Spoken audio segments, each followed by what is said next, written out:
Откройте, пожалуйста, со мной Евангелие от Матфея.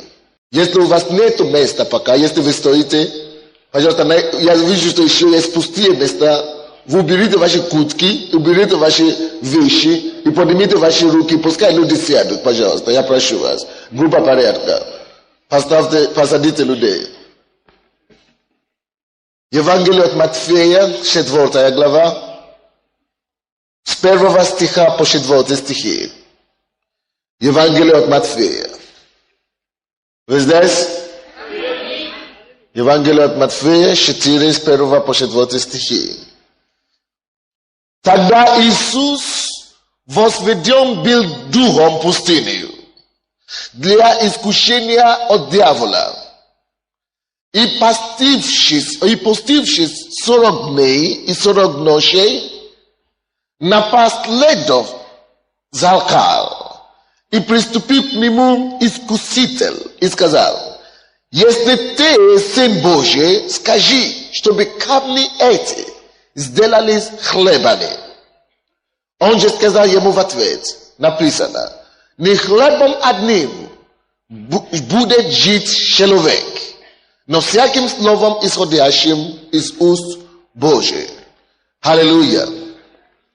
Сегодня я проповедую на теме искушение. Напишите себе, пожалуйста, искушение. Я верю, что если есть тема, которую дьявол не хочет, чтобы верующий человек знал. Если есть тема, о котором дьявол не хочет, чтобы вы слышали, который не хочет, чтобы вы разобрали, это есть тема искушения. Дьявол знает, что через искушение у него есть доступ к верующему. И что если верующий не будет знать, как себя вести во время искушения, что этот верующий становится жертвою ему, дьяволу. Искушение. Что это? Искушение — это то, что необходимо придет в жизни каждого верующего. Но проблема не в том, что искушение приходит. Проблема в другом. Проблема заключается в том, что когда верующий человек падает в искушение. Но даже когда верующий человек падает в искушение, это еще даже не самое худшее. Самое худшее, когда верующий не может стать после падения в искушении. А это уже нелегко. Поэтому лучше не падать. Я думал, что как и я, вы уже заметили, что вы знали каких-то верующих, которые когда-то были горящими. Вы слушаете меня сюда? Которые были ревностные для Бога. Которые пришли сюда, покаялись слезами. Которые начали уже евангелизировать и рассказывать другим о Боге. Верующие, которые когда-то горели для Бога, но которых сейчас нет в Царстве Божьем. Я знаю, что кроме меня есть кто-то из вас, который знает кого-то, кто начал это поприще, но кто теперь уже с нами уже не заканчивает его. Почему люди начинают так хорошо иногда, так ревностно иногда, и вдруг мы слышим, что этот человек уже упал, что этого человека уже нету с нами, что этот человек уже не идет узкой дорогой, что этот человек уже перешел с узкой дорогой на широкую дорогу, где есть место для всех. Что этот человек уже не смотрит на горного, и о горном уже не помышляет. Что этот человек уже живет для плоти и водимым не Духом Святым, но разумом и помышления своего ума. Что этот человек уже перешел с царства света, царства тьмы. И очень часто мы встречаемся с этими людьми. Мы говорим, почему тебя нет в церкви? Они говорят, прошлое воскресенье я вообще-то в деревне был, у бабушки или у дедушки. А позапрошлое? Позапрошлое, я даже не помню, что случилось. Что случилось с этими людьми? Попали в искушение. Приближает праздник. И мы говорим, в церкви программы есть и так далее. И говорим, нет, у меня друзья, семейные друзья, или как вы называете, друзья семьи. Мы по праздникам всегда встречаем праздник с семьей и друзьями, родственниками. Ты говоришь им, ты же знаешь, что там они поставят что-то на стол. Говорят, я уже верующий, я уже укрепленный, никогда не будет. Мой муж не поймет, если я туда не пойду. Моя жена не поймет, если я туда не пойду. Ты ходишь туда, через неделю мы уже просим, где Лариса, где Ангелина, где Володя, где Николай? Сорвался. Что случилось? Пропал. Дорогие мои, если мы начинаем наше христианское поприще только чтобы сорваться, тогда не стоит. Потому что дьявол будет издеваться над тобой еще 10 раз больше потом, чем до этого. Библия говорит, что если человек уже познал Господа Иисуса, а потом возвращается обратно в свой прежний грех, что он подобен на человека, он подобен на собаку, который возвращается к своему это самое. Собака, который поел, а потом это выпустил и начинает собирать это обратно.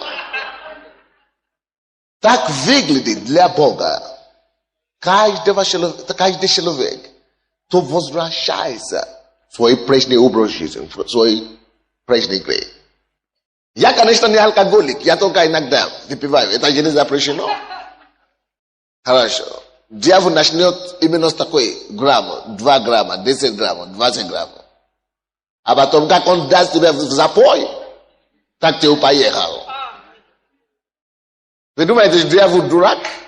Он уже тебя схватит полностью. Он недоволен, что ты в Царстве Божьем. Аминь. Что нам делать, чтобы избежать и в некотором смысле побеждать искушение, чтобы преодолевать искушение? Почему многие так начали ходить с Богом, любят Бога, и теперь мы не можем их видеть? Почему так много людей отступают от Бога? Знаете почему? Потому что они не смотрели за собой. Они недостаточно осторожны. Вчера мы разговаривали с некоторыми людьми. Мы говорили о тех людях, которые живут до 80 лет, о том, что как это будет чудесно, служить Богу до 80 лет, до 90 лет. Вы знаете, что я им сказал? Я говорю, это, конечно, хорошо, но я лично, я бы не хотел жить до 80 лет. Я лично бы не хотел. Это твоя плоть уже стареет по-любому. И, допустим, я лично, даже если моя плоть не стареет, Бог говорит, что положено человеку жить 70-80 лет. И я не хочу больше. Почему? Потому что я только, вы не представляете себе, насколько я жажду видеть Иисуса. Серьезно. Даже сейчас самое большое желание моей жизни — это просто видеться с Ним. Просто, даже если Он мне ничего не скажет. Даже если только Он будет смотреть на меня, только видеть Иисус. Просто прийти к Нему и говорить: Господь Иисус, я совершил работу, которую Ты мне вручил. Я сделал все. Теперь я благодарю Господу, что я в течение совершил веру сохранил. Я только хотел видеть Иисуса. И когда мне уже будет 70 лет, я благодарю Бога, что Он рано меня призвал. Я рано спасся. Я думаю, что 70 лет я уже успею что-то сделать для Господа. И когда у меня уже будет после 70-75, я уже мне уже не будет интересно ни церковь, мне уже не будет интересно ничего здесь на земле. Мне будет интересно только, что ждет меня на небо. О, как я увижу лицо Иисус моим Спасителем. Тем человеком, кто меня грешника, кого никто не знал здесь на свете, то добровольно решил отдать свою жизнь за меня ничтожного. Я бы просто хотел видеть его. И говорю, Иисус, за что? И просто видеть, смотреть на него. Дорогие, я бы хотел, чтобы он смотрел на меня. Я бы хотел просто, чтобы он смотрел на меня. И просто, я бы хотел видеть его любовь, которую я сейчас ощущаю. Не просто ощущать эту любовь, но видеть эту любовь. И пощупать эту любовь, и обняться. Вы знаете, что это значит обняться с Иисусом? Поэтому не стоит, и не надо здесь жить лишние годы, или лишний год. Я просто хочу быть, видеть. Сейчас я уже говорю, каждый день, когда я стою, внутри меня, глубоко внутри меня, есть одна мысль. О, Господи, когда же все это закончится? Когда же ты придешь? Дорогие мои, я хорошо живу. Серьезно. У меня нет проблем в миру. У меня нет проблем, никакой проблем в миру. У меня единственная проблема только о том, как спасти больше людей. Серьезно. Но я хорошо живу, я общаюсь с вами, я помазание Божьим. Но, видите, тем больше вы приближаетесь к Богу. Тем больше я приближаюсь к Богу. Тем больше я ощущаю немножко славы, что будет там. Тем ближе я приближаюсь к Богу, тем больше я ощущаю на себе эту славу. О, тем больше я хочу увидеть и уподобиться ему. Это самое большое желание мое. Я знаю, что если даже небо и земля пройдет, я увижу его. Если дьявол меня бьет, даже если я падаю 1000 раз, я стану, я увижу его. Даже если это будет через кровь и через воду, я увижу его. Ничего больше не стоит. Дорогие мои, я уже жил здесь на земле. Я уже жил в миру. Я знаю, что там в миру. Ничего там нового уже нет. Но я еще попасть туда на небо. Я еще там не был. И я попаду туда. И это мое также желание для всех вас. Поэтому я считаю эту проповедь искушение. Давайте откроем, пожалуйста, Евангелие от Матфея, 26 стих. Евангелие от Матфея, 26 стих. 26 глава, я имею в виду. 26 глава. 41 стих.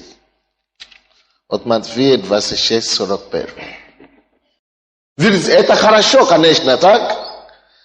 Когда Бог исцеляет нас, так? Когда мы радуемся в церкви, правда? Это очень хорошо. Но кто когда-нибудь переживал такой случай, что однажды вы что-то неправильно делали? Вы неправильно говорили, вы пали в грех, вы... Какое огорчение вашему духу. Вы переживали это когда-то? Самое печальное в моей жизни, это когда я падаю. Я знаю, что это уже не то, я что-то теряю. Поэтому нам надо поменьше падать. Поэтому мы изучаем эту проповедь. Видите, падать, это не страшно. Самое главное, суметь, стать и продолжать идти. Давайте посмотрим 41 стих. Бодрствуйте и молитесь. Иисус говорит, чтобы не пасть в искушение. Дух бодрый, плоть же немощна. Иисус говорит нам об искушении. И говорит, чтобы не пасть в искушение. Что нужно делать? Нужно бодрствовать и молиться. Теперь мы до этого только что читали Евангелие от Матфея, 4 главу. Что мы там читали? Мы там читали об искушении самого Иисуса Христа. самые паразиты для меня в этой Матфея, 4 главе, в том, что Иисус был искушен не тогда, когда он был на вечере, или в дискотеке, или где-то в миру. Он пережил самое страшное искушение, когда он делал самые духовные вещи, которые мы можем говорить. Когда он молился и постился. Чему я это говорю? Никогда не полагайтесь на себя, никогда не полагайтесь на вещи, религиозные вещи или действия, которые ты делаешь. Ответь, как избавиться от искушения и победить в искушении. Это не то, что вот я пущу, я не могу падать. Я пущу, или я молюсь, я не могу падать. Или я что-то делаю, я не могу падать. Ответ, как одержать победу над искушениями, это прежде всего бодрствовать. Бодрствовать. Бодрствовать. Что это значит? Да, когда ты постишься, легче тебе бодрствовать. Но даже когда ты постишься, дьявол может прийти. Есть некоторые люди, которые говорят, что я буду поститься 2 раза в неделю, или 3 раза, или 4 раза в неделю, тогда я не буду быть искушенный, и так далее. Нет. Все равно ты будешь искушенный. Но разница просто в том, что когда ты постишься, твоя плоть пот. Поэтому тебе легче реагировать в духе. И тебе легче одержать победу. Вы понимаете меня? Но дьявол может искусить любого человека, неважно где ты находишься и чем ты занимаешься. Я знаю людей, которые уходят, уединяют себя от людей. Они говорят, я не хочу быть среди людей. Я тебе говорю, таких людей даже иногда больше переживают искушение. Некоторые уходят, закрывают себя в комнату, я буду только один здесь молиться. Ты не знаешь, что даже там, прямо где ты молишься, дьявол может тебя прийти и искушать. Проблема не в том, что ты один молишься, но проблема в том, что там, когда ты один, научишься бодрствовать. Будь бодрым. Да когда ты один, и многие люди падают в грех, именно потому что они одни. И я даже вам скажу, шаг осторожный, или осторожности, который вам нужно предпринимать во время, чтобы не падать в искушение. Это, во-первых, старайтесь не быть одним. Всегда находите общение с верующими людьми. Постоянно. Побольше отношения с верующими. Пишите, если вы пишете. Старайтесь не быть одним.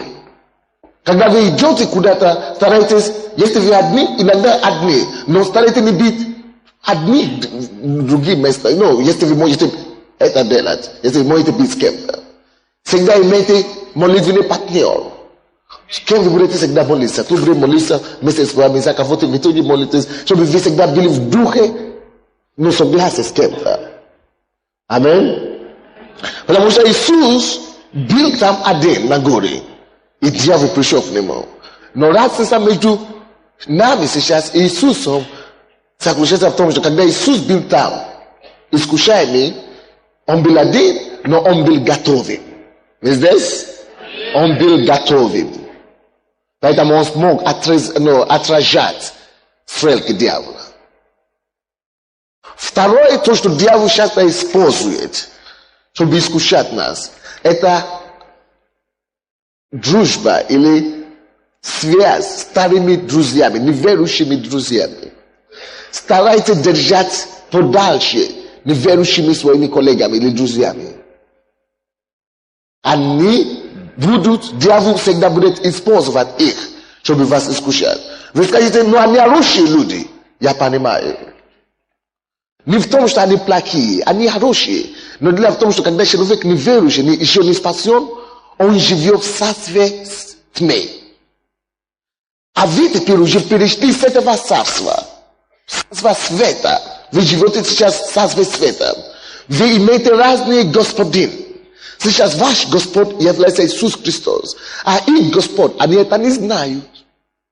Это неосознанно. Есть дух злобы поднебесный, который правляет, который контролирует всякого неверующего человека. И это человек, ваши друзья, которые неверующие, он не знает, что что-то его правит. Как ремонт контроль, как это называется? Дистанционное правление. Да, как дистанционное правление дьявол правит с космоса каждого неверующего человека. И он даже не знает, что он ставит тебе искушение. Знаете? Поэтому тебе надо дружить и надо связаться именно побольше с теми людьми, которые имеют тот же самый дух, как ты. Вы понимаете меня? Поэтому не полагайте, не надейтесь на себя слишком много. Очень часто люди одни, они ходят. Они говорят, я пойду проповедовать в казино один. Я уже сильный, я помолился, все будет хорошо. Не искушай Бога. Вы знаете, потому что дьявол постоянно... Почему существует искушение? Я вам объясню. Что такое искушение? Искушение существует для детей Божьих, которые сейчас, благодаря спасению во Христе Иисусе, уже имеют сокровища на небесах. Аминь. И их имена написаны в книге жизни. Они избавлены от царства тьмы и приведены в царство света. Так? Теперь, пока мы еще здесь живем на свете, на этой земле, наш старый хозяин, наш старый господин, он до конца будет сражаться с нами, чтобы мы вернулись под его контролем. Чтобы мы вернулись то царство, откуда Бог нас освободил. Царство тьмы. Потому что мы живем в этом мире. И у дьявола есть доступ. Поэтому искушение прекратится только когда мы попадем на небо. А цель искушения. Какая цель искушения? Чтобы вернуть людей или привести людей из царства света обратно в царство тьмы. Это вот почему существует искушение. И дьявол искушает полностью, очень часто, через наши слабости, через нашу плоть и через наши мысли. Потому что человек есть трехличное существо, так? Мы есть дух, мы есть душа и мы есть тело. Когда мы были спасены, только мы, наш настоящий человек, был спасен. Только наш дух был спасен. Так? Дьявол знает, что наш разум не спасен. Он знает, что мы еще имеем старые информации. Дьявол знает, что наша плоть также не спасена. Мы не поменяли плоть. Поэтому дьявол действует только именно через эти факультеты. Теперь, что тебе делать, если ты видишь и обнаруживаешь, что у тебя есть, что на тебя идет искушение? Алло? Во-первых, Иисус говорит, делать две вещи. Во-первых, бодрствуй. Постоянно, есть ли искушение или нет искушения, будь бодрым. Постоянно смотри за собой. Постоянно смотри за собой. И что такое бодрствовать? Это значит, как только что ты начинаешь замечать что-то в себе. Допустим, что твоя плоть уже реагирует на что-то, что предпринимает шаг. Допустим, ты начинаешь замечать, что ты уже больше молишься, а ты уже меньше молишься. Предпринимай шаг. Либо иди к какому-то верующему, вот давай будем вместе молиться 2 часа, только 2 часа. Пока я не промолю 2 часа, я не остановлюсь. Или, допустим, возьми какой-то нож и говоришь, что сегодня я буду молиться всю ночь, или до 3 ночи, или до 2 ночи. Ты работай с этим, сразу. Как только что ты замечаешь, что раньше Бог тебя освободил от алкоголя, допустим. Раньше, когда ты ходил в церковь, ты даже не можешь смотреть на алкоголь. Ты освобожден полностью. А теперь что-то тебе начало нравиться чуть-чуть. Какая-то вкусная появится, какое-то желание какое-то. Как только что ты это замечаешь, чуть-чуть, сделай что-нибудь об этом тут же. Понимаете меня? Вот что значит бодрствовать. Может быть, раньше ты пришел к Богу, ты не можешь смотреть на женщины больше. У тебя была эта слабость, но ты пришел к Богу, Бог тебя освободил. Ты уже не смотришь на чужую женщину или чужого мужа.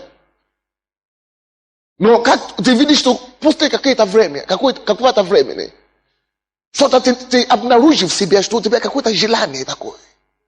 Когда ты как только что обнаруживаешь это, зайди в свою комнату, запри дверь. Говорю, Господь, очисти меня. Возьми Слово Божие. Работай над собой сразу же. Вы слышали меня? Сразу же. Потому что у дьявола есть цель. Он уже тебя поставил, он тебе уже дал это желание. Он не прекратится, пока он тебя не уловит. Если ты ничего не сделаешь об этом. Вы поняли меня? Если ты не разобрался с этим, если ты не справился с этим тут же, он тебе, ты думаешь, что, ну, пройдет.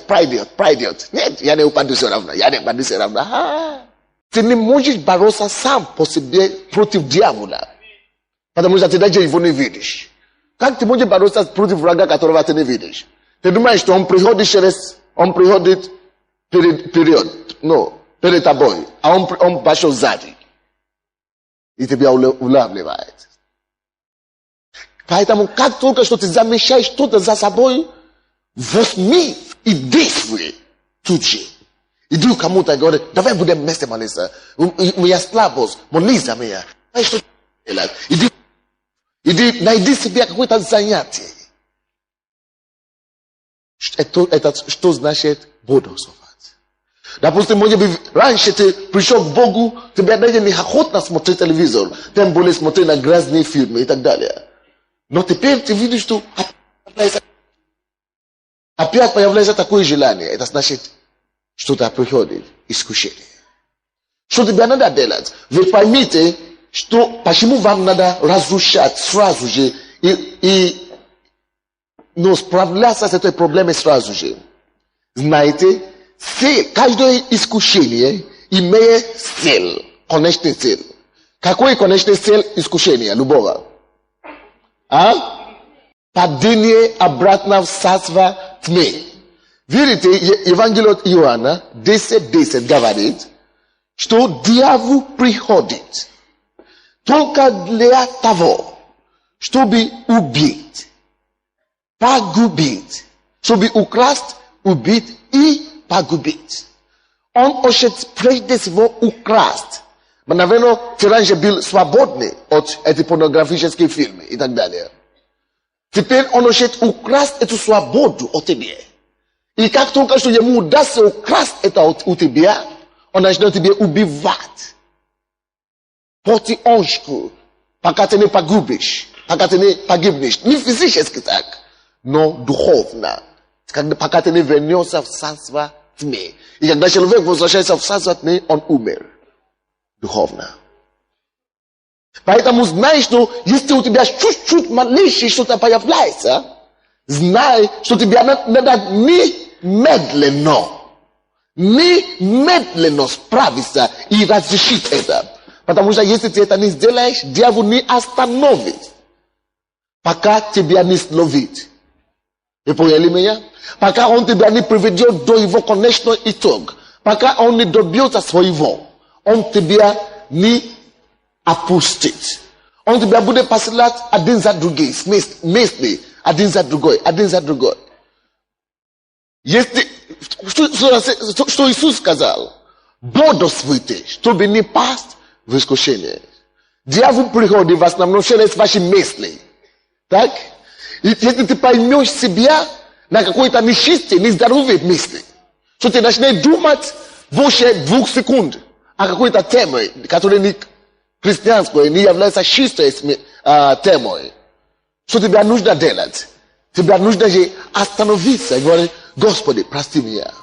Или просто говорить, Господи, прости меня, закройся где-то, возьми свою Библию, промолись до конца, и возьми Библию, и читай, и будь уверен, что Бог уже тебя очистил полностью. от этого. Что все то, что дьявол пытается украсть, что ты уже воевал обратно. Вы слышите меня? Это есть первый ключ к освобождению. И многие люди, я спрашивал у вас, почему люди начинают так хорошо? Многие люди любят Бога. Они начинают жить с Богом. Они радуются в Боге. Им так хорошо с Богом жить. Они получили исцеление. Получили какое-то чудо от Бога. И тут бак! Что с ними случилось? Не знаем. Вы знаете, почему что-то случилось? Потому что дьявол не может сразу уничтожать человека. Погубить человека. Дьявол не способен сразу погубить человека. Вы слушаете меня? Он сразу не может просто это делать. У него есть 3 степени, 3 стадии. Сначала украсть. Он сначала должен украсть то, что ты имеешь во Христе Иисусе.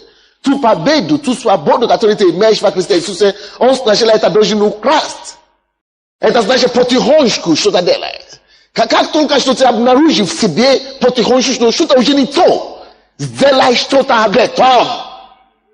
Вот. Люди, которые падают, это потому что, когда они уже видели первые симптомы, да, они ничего не поделали об этом.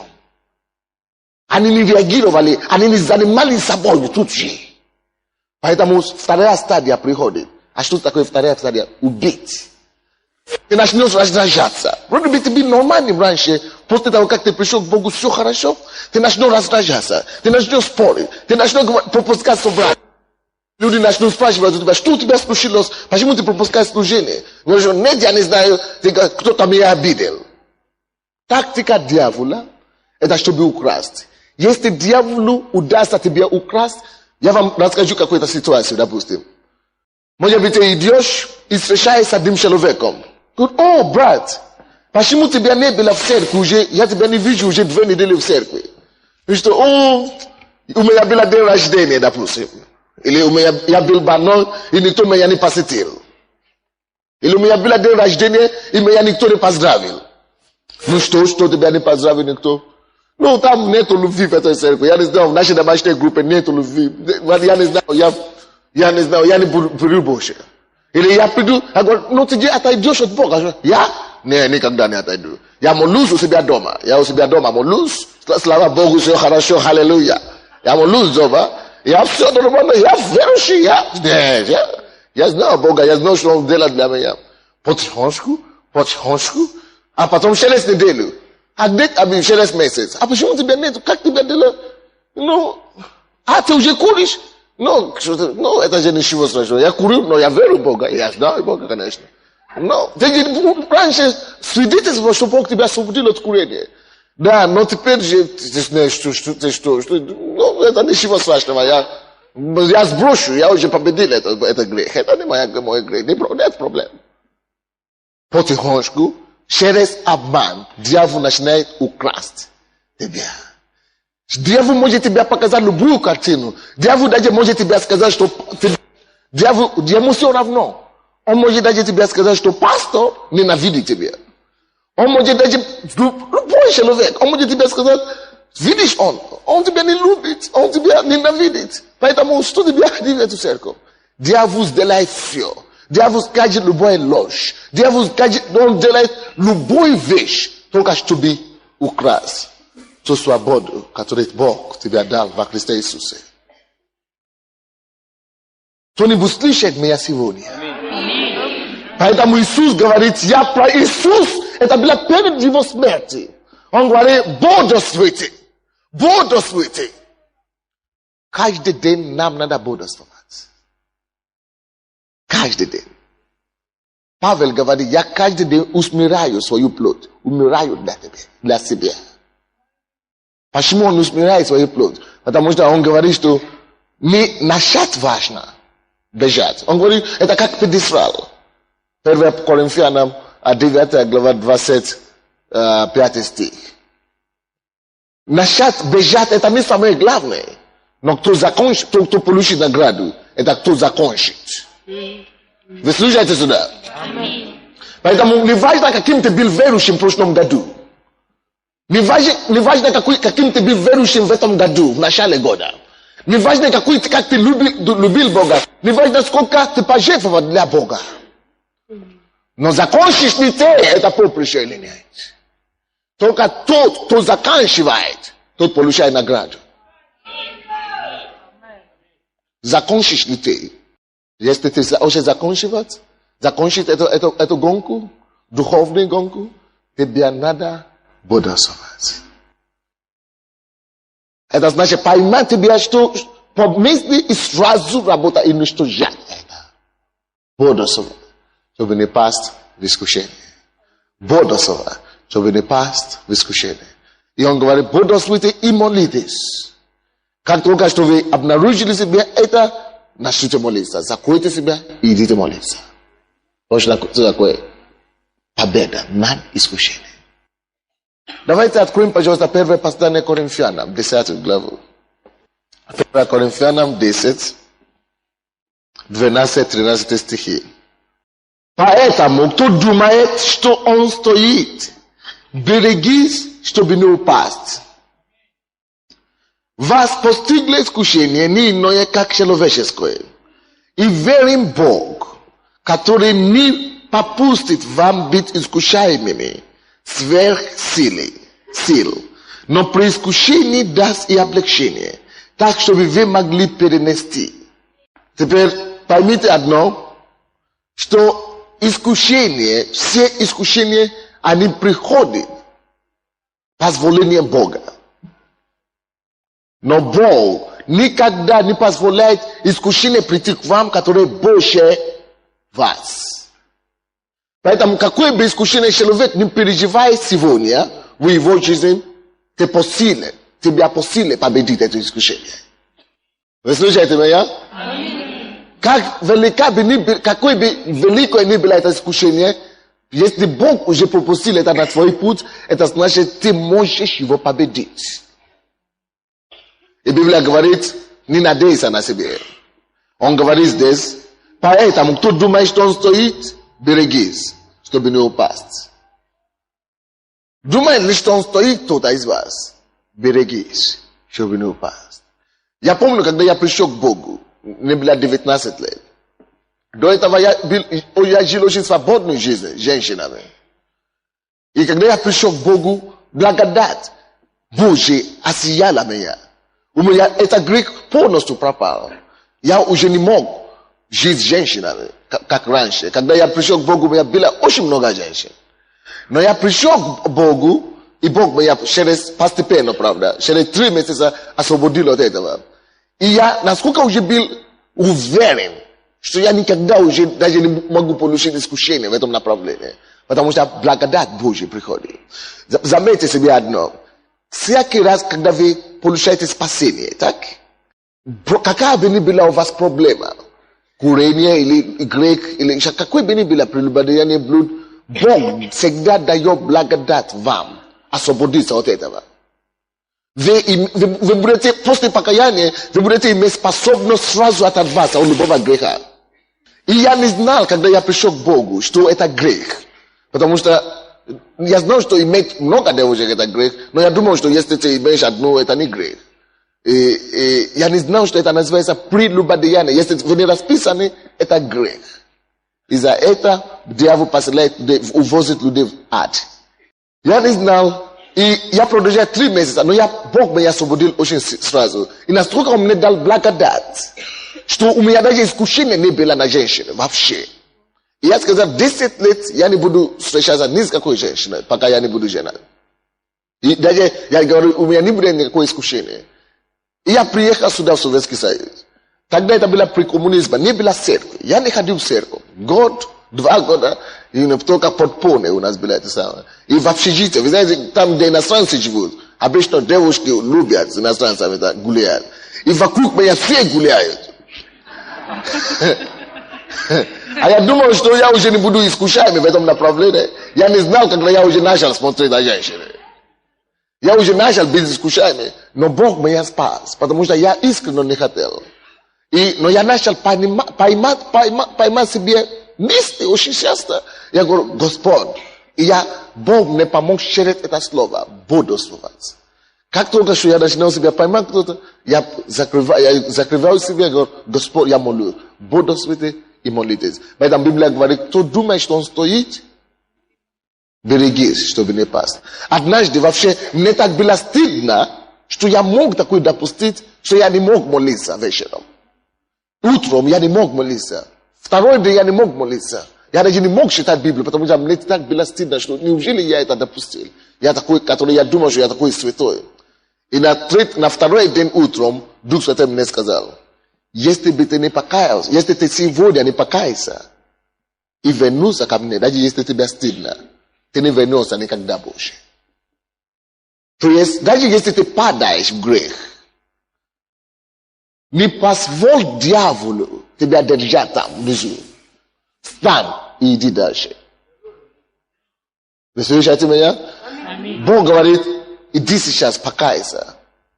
И больше не делай так. Потому что если ты спишь, ты сегодня будешь спать, ты захочешь прийти, но ты уже не сможешь. Вот как дьявол улавливает других людей. Они падают, они говорят, как я мог. И как я мог, они ушли совсем. А Бог говорит, я пишу вам, 1 послание Иоанна 2:1, я пишу вам, что вы не загрешили. Но если кто загрешит, то у нас есть ходатай перед Богом. Иисус Христос, Сын Божий, который ходатайствует за нас перед Отцом. И он пишет нам Библию. Библия была написана нам, чтобы мы не загрешили. Но если кто загрешит, у нас есть ходатай. Это, конечно, не значит, что сознательно жить в грехе постоянно. И ты будешь каждый раз каяться, это уже все. Это уже не имеет олицетворения за грех. Если ты сознательно живешь там. Но если ты не хочешь, у тебя просто слабость, ты падаешь в этом, Бог тебя прощает. Библия говорит что-то интересное. От Матфея, 14 глава, по-моему, да, 24 глава. От Матфея 24, 12 стих. И по причине умножения беззакония во многих охладеет любовь. Бог говорит, это одно из знамений последнего времени. Перед пришествием Иисуса Христа, Библия говорит, это 24:12. По причине, слушайте сюда, пожалуйста, по причине беззакония вокруг нас. Очень много беззакония вокруг нас, правда? Очень много. По причине беззакония у многих охладеет любовь. То есть многие верующие будут падать. Тем ближе мы подходим к финишу, тем больше люди будут сбиваться, уходить с рейса. Но прими решение, что это не будет. Когда ты видишь, или, допустим, когда я слушаю о том, что кто-то упал в грех, кто-то отступил, кто-то сорвался, что я говорю, Иисус все равно прав. А? Если это брат сорвался, значит написано. То, что написано, это правда. Это исполнение Слова Божьего. Что в конце, тем ближе мы приближаемся к финишу, к нашему спасению, тем больше верующие будут не бодрствовать. Когда ты не бодрствуешь, ты падаешь. Представляй себе, попробовать спасение, благо спасения, попробовать небо, попробовать, что значит жизнь с Иисусом и отступить в мир. Дьявол будет настолько издеваться над такими людьми, что будет хуже, чем когда они были в миру.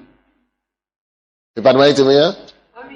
Но Библия говорит, что праведник семижды упадет, но станет. Если даже вы упадете, примите решение, что даже если я упаду, даже 7 раз, я 7 раз стану. Я пойду дальше.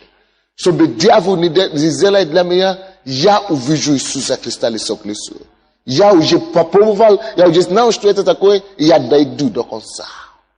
Искушение. Как одержать победу над искушениями? Бодрствуйте и молитесь. Что значит буду словать? Смотри за собой. Каждый раз наблюдай за собой. И контролируй себя и молись. Бодрствуйте и молитесь. Ибо много призваны, но много званы, но мало чего? Призваны. Мы уже избраны с вами. Мы слышали зов Божий, и мы уже пришли. Это значит, мы избраны. Аминь. Давайте будем идти, пока мы не увидим совершение нашей веры, нашего спасения. Бог исцеляет нас в этой церкви, мы благодарим Господа, это чудесно. Бог благословляет финансово, это чудесно. Бог оживает отношения в семье, Бог меняет нас, Он исцеляет от алкоголя, от наркотики. Это чудесно, это хорошо. Но это не самое главное, что мы имеем. Что пользу в том, что я исцелен, я здоров, я не курю, и все равно попаду в ад. Что пользу в этом? Поэтому давайте держимся до конца и примем решение. Поэтому Иисус даже молился. Он говорит, молитесь, чтобы Господь не приведет нас в искушение, но избавь нас от кого? От лукавого. Каждый день мы должны молиться подобной молитве. Что какие бы ни были искушения дьявола на мой путь сегодня, Господь помилуй меня, избавь меня от этого. Помоги мне избавиться от лукавого. Аллилуйя. Или если кто-то из вас даже уже в настоящее время вы отступили уже на шаг назад, призовите к Богу сегодня, чтобы Он обновил ваше сердце, вашу любовь к Нему. Может быть, вы переживаете какое-то искушение. Бог говорит, Он не допустит, Он не пропустит искушение сверх вашей силы. Это вы можете победить, и вы победите там во имя Иисуса. Давайте преклоним нашу голову, будем молиться. Давайте закроем наши глаза все и преклоним нашу голову. Попросите у Него способность различать, когда искушение приходит, чтобы вы могли бодрствовать всегда и во всем. Попросите Духа Святого, Он же возле вас. Что Дух Святой, я хочу бодрствовать. Я хочу бодрствовать всегда, чтобы не пасть в искушение. Чтобы не пасть в искушение.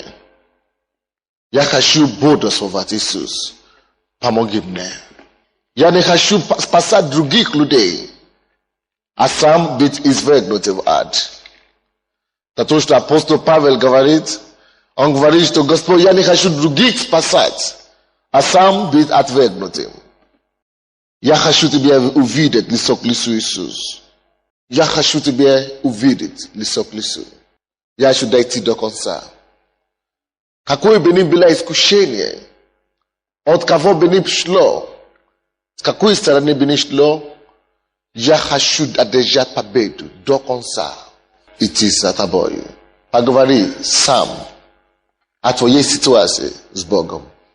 Скажи, чтобы Он укрепил тебя. Он желает тебя укрепить. Он желает тебя укрепить. Потому что Он сам был искушаемый, как ты. Он прошел через это. Библия говорит.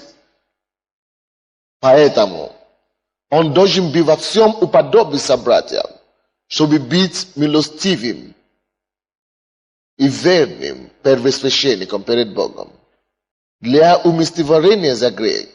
Ибо как Он сам претерпел, быв искушен, то может искушаемым помочь.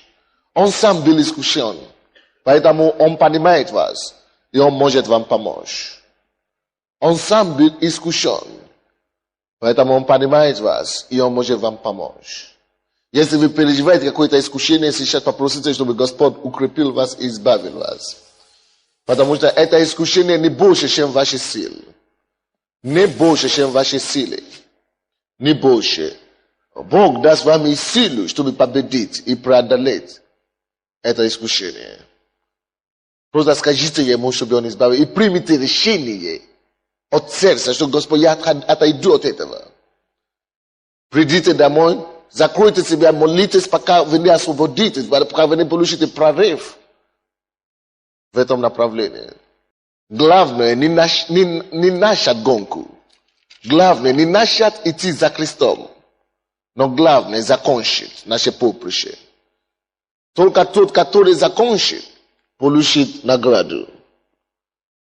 Я молюсь, Господь, чтобы мы все получили награду. Чтобы мы все совершили наше поприще. Чтобы мы могли все видеться с Тобой, Иисус, и говорить: я течение совершил, я веру сохранял. И получить тот венец, который уготовил нас, Господь.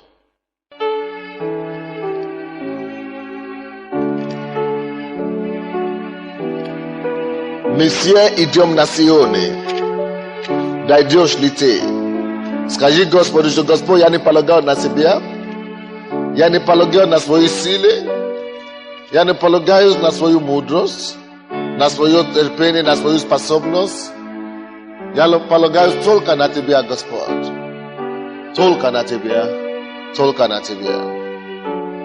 Я хочу дойти до конца. До конца. Послушайте, пожалуйста, Слово Божие. Апостол Павел говорит, когда он заканчивает его жизнь: подвигом добрым я подвязался.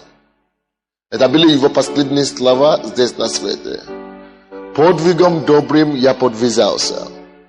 Течение совершил. Веру сохранил.